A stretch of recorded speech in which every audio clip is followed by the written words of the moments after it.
Hey warrior, let me paint a picture you might recognize. You wake up. The room is quiet, but your mind loud. Before your feet touch the floor, you're already tired.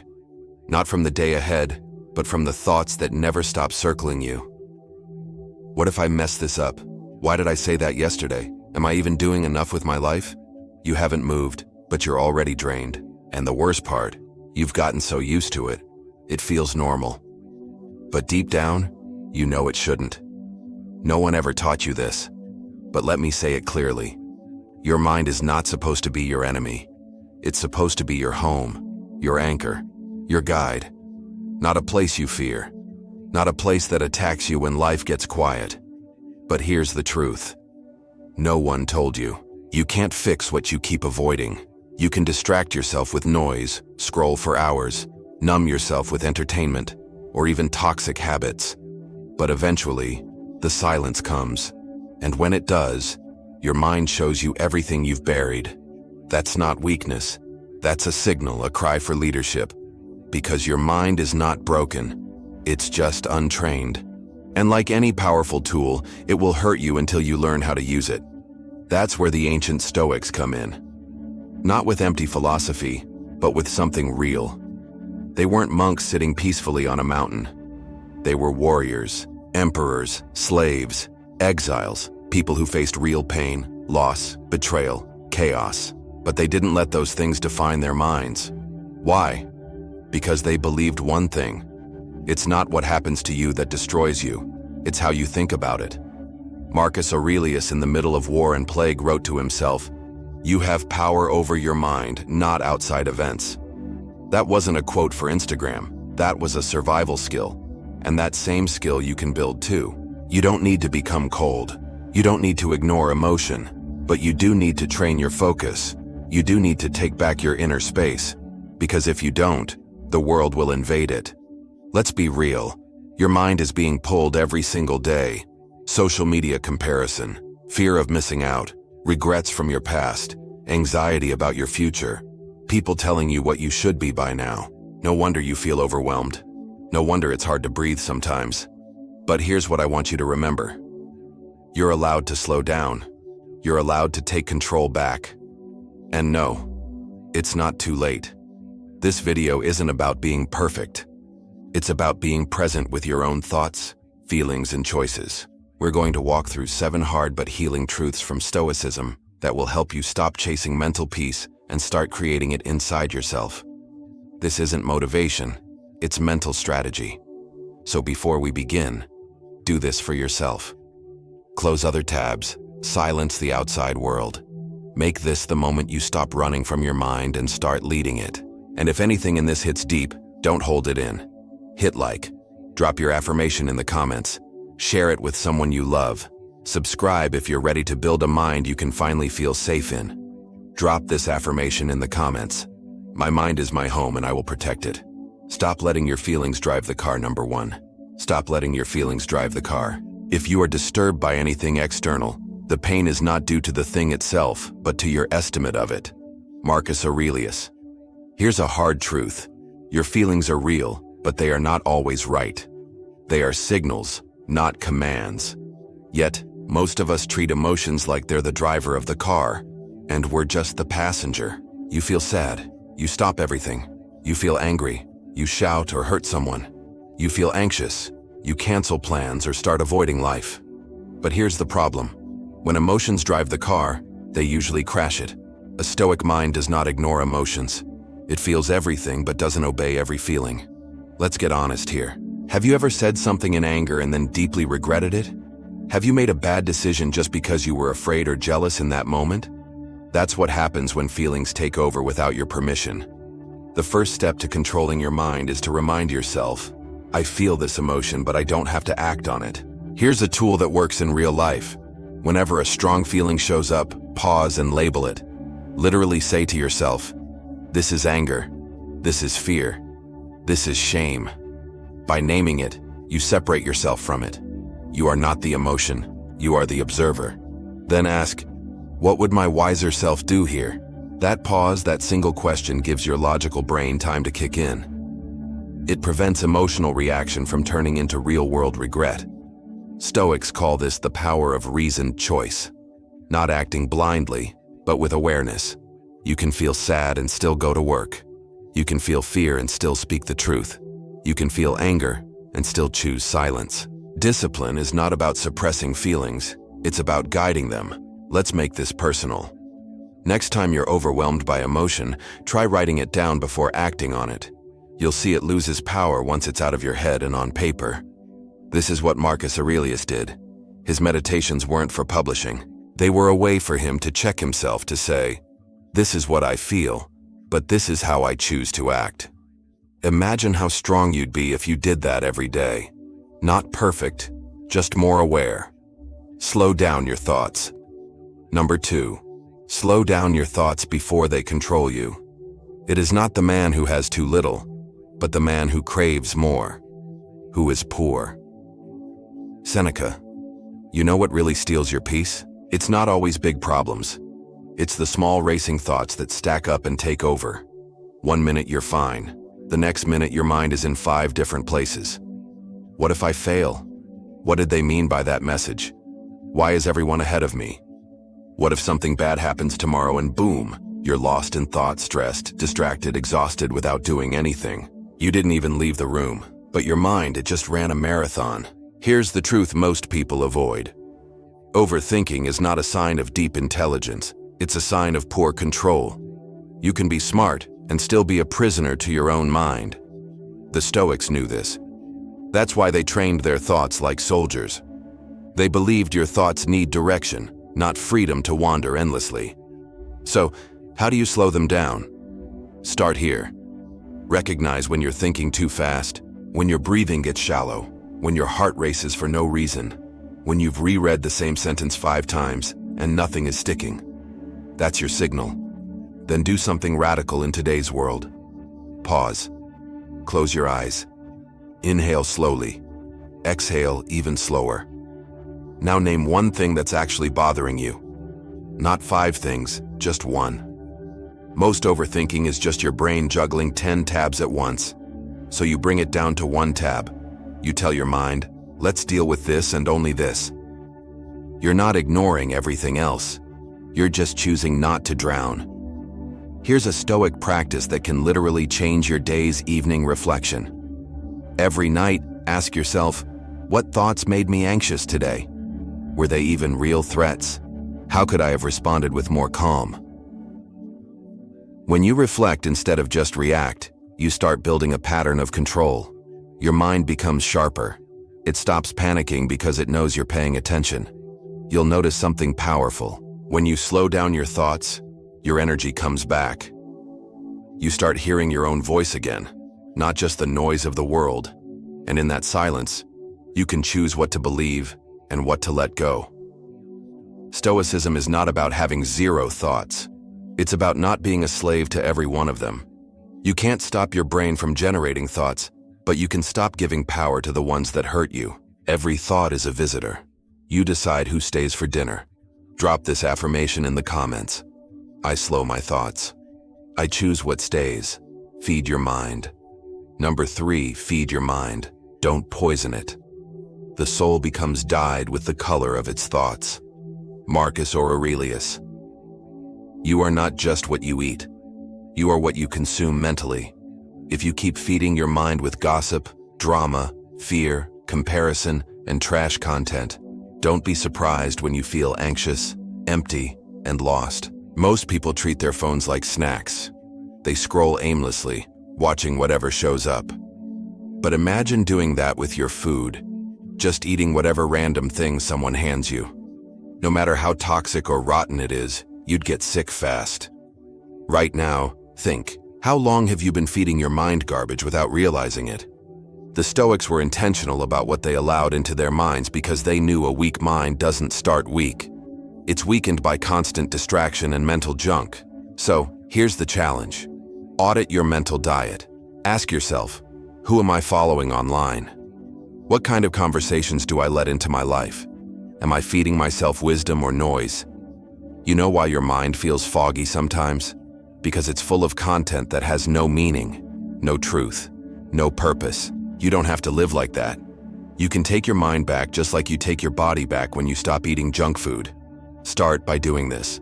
Replace one piece of junk input with a piece of wisdom every day. Read 2 pages from a Stoic journal. Watch 10 minutes of something that teaches stillness or truth. Sit in silence and reflect instead of scrolling. It sounds small, but that's how change begins. And don't just protect your input, protect your conversations. If someone is always negative, gossipy, or shallow, limit that access. That's not being rude, that's protecting your peace.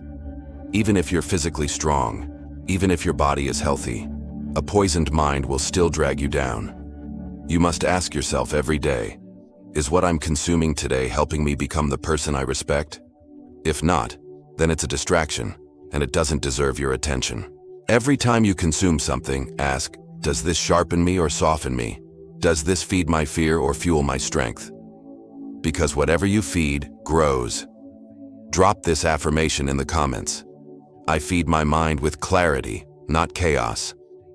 Music, train your mind. Number 4, train your mind to observe, not absorb. We are more often frightened than hurt, and we suffer more in imagination than in reality. Seneca, think about this. A person walks past you and frowns. Suddenly your mind starts writing a story. They're upset with me. I must have done something wrong. Everyone always gets distant. But maybe they were just having a bad day. Maybe it had nothing to do with you. But your mind absorbed the moment and twisted it into a personal threat. That's what most people do without even realizing it. They absorb every small comment, every awkward pause, every bit of silence, and turn it into pain. But a Stoic doesn't absorb. A Stoic observes.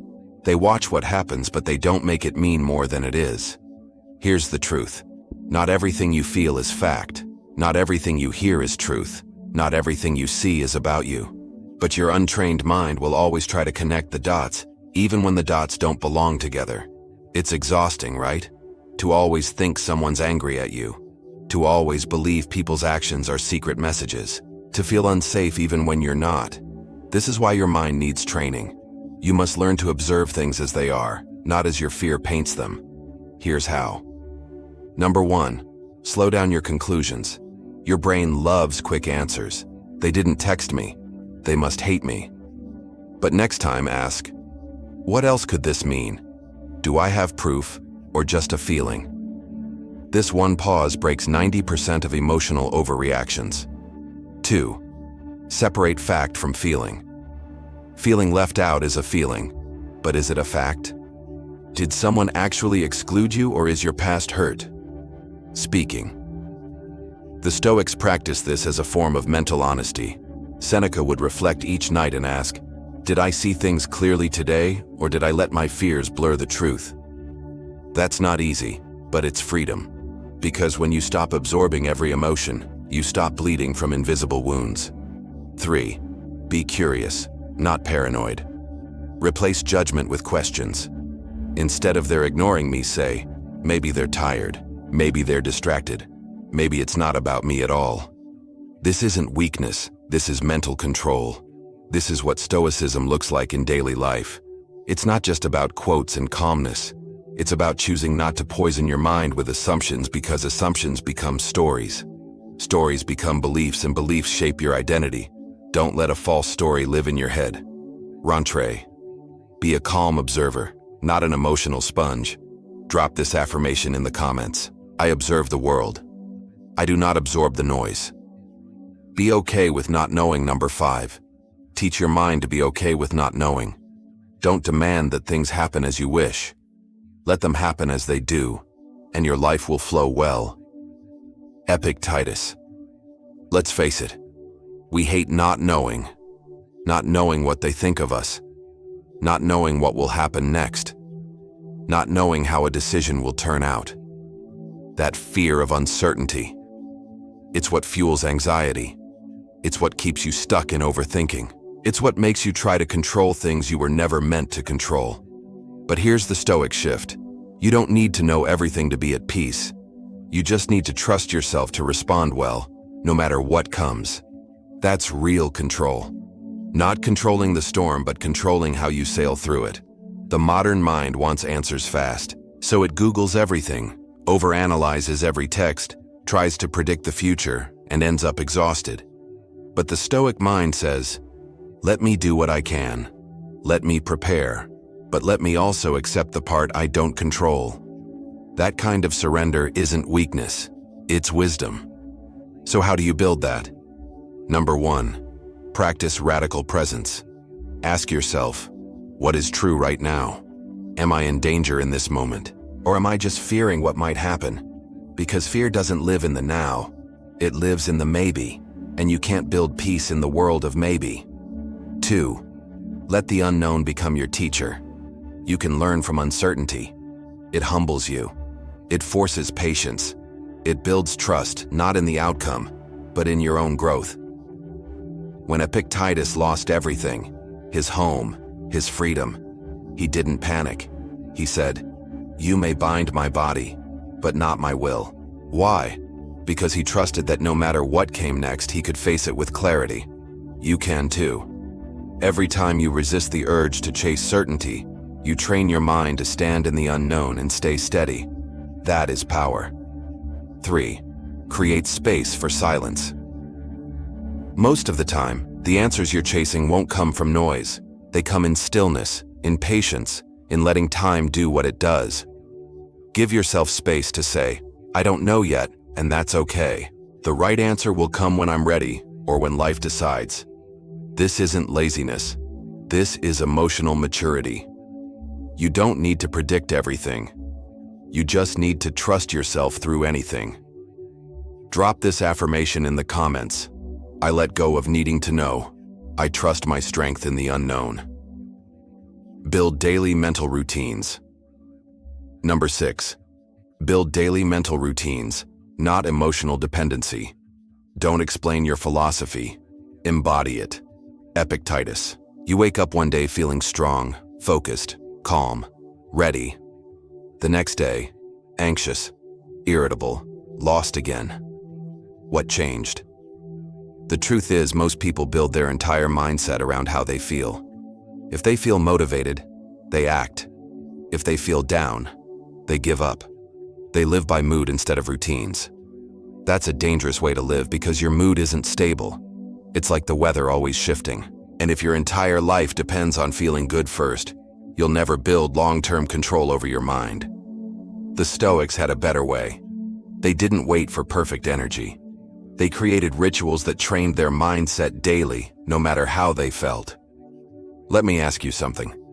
Do you have a mental routine, not just a to-do list?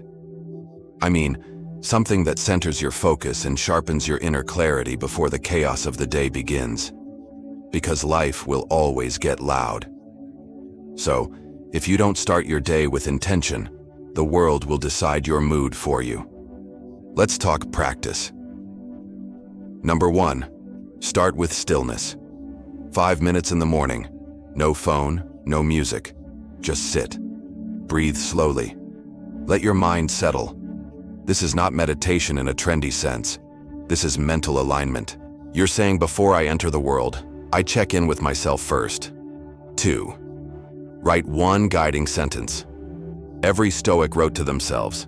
It's how they remembered who they were in a chaotic world. Write something like, I will not rush today. My peace is not up for negotiation. I choose clarity over reaction. Simple, strong, intentional. You don't need a perfect journal. You just need consistency. 3, detach your actions from your emotions. This is key. Whether you feel lazy or tired, still show up. Maybe not at 100%, maybe just 40%, but show up because your future doesn't care how you felt today. It cares what you did despite how you felt. Your mind starts to respect you when it sees that you don't fold every time your mood shifts. That respect becomes confidence. That confidence becomes strength. That strength becomes control. You are not your feelings. You are your daily disciplines. Drop this affirmation in the comments. I act with discipline, not emotion. Make your inner world stronger. Number 7, make your inner world stronger than the outer one. A man's worth is no greater than his ambitions. Marcus Aurelius. Here's a truth you may feel deeply. The world is getting louder, faster, more demanding, more opinions, more comparisons. more pressure to perform and prove. And in that chaos, most people forget who they are. They chase validation. They need approval. They fear judgment. They build their entire identity on things outside their control: how many followers, how others see them, how much praise they get. But the Stoics knew better. If your peace depends on the outside world, you will never be in control. The real work is building an inner world so strong that you don't collapse when the outside world tries to shake you. Here's how to start. Number 1, stop chasing validation.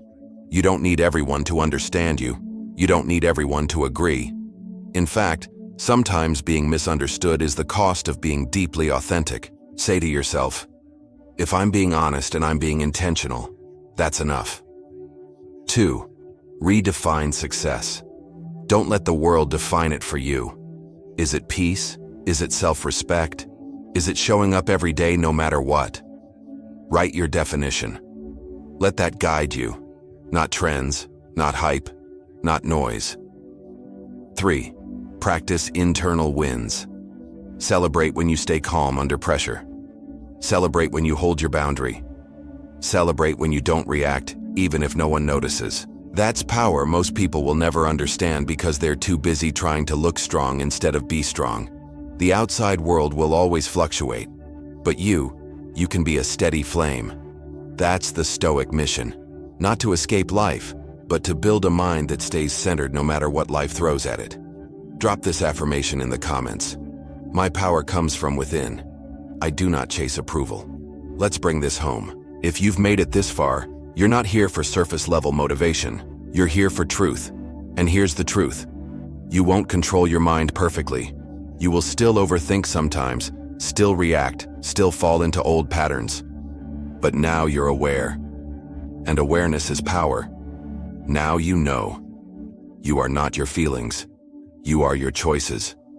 You are not your thoughts. You are your response to them. You don't need to predict life. You just need to meet it with clarity. That's what Stoicism trains you to do. Every pause you take before reacting. Every moment you reflect instead of lash out. Every time you choose discipline over emotion, that's control. That's growth. That's freedom. So no, you don't need to be fearless. You just need to face your mind and lead it like a warrior. Don't chase a perfect mind. Build a strong one that stands, one that listens, one that decides with wisdom. You've got this, not because life will get easier, but because you will get stronger. If this video helped you, like it, comment, share, and subscribe for more Stoic wisdom that actually helps you change from within. Drop this final affirmation in the comments. I lead my mind. I do not follow it.